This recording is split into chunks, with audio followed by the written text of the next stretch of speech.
มื้อนี้สิพามาเบิ่งการเฮ็ดเวียกในเรือน หลังจากที่เราตื่นนอนเนาะเราก็มัดเมียนเครื่อง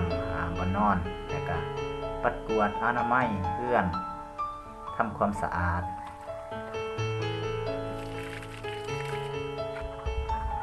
หลังจากนั้นเราก็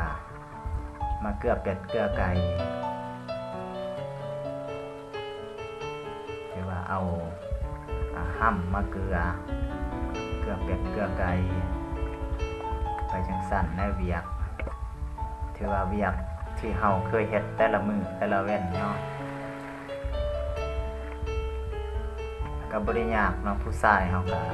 สามารถเฮ็ดได้เนาะผู้หญิงก็สามารถเฮ็ดได้คือกันเนาะ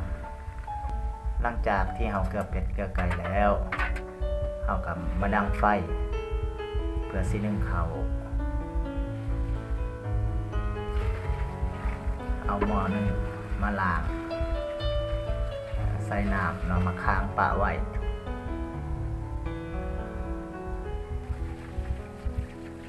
แล้วก็นำเอาข้าวที่เฮามาปะไว้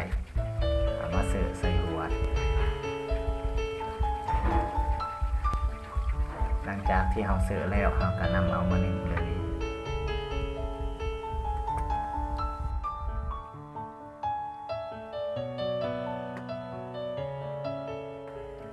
ข้าวสุกแล้ว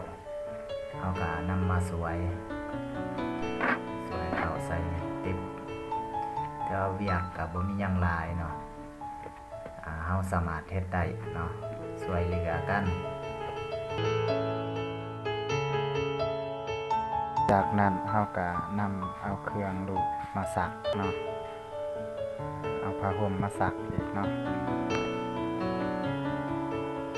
เครื่องบ่นอนเนาะ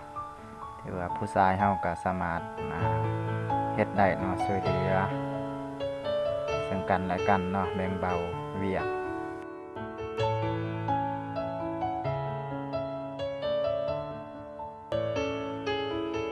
หลังจากที่เฮาซักแล้วเฮาก็นำเอาเครื่องไปตากเลยเนาะ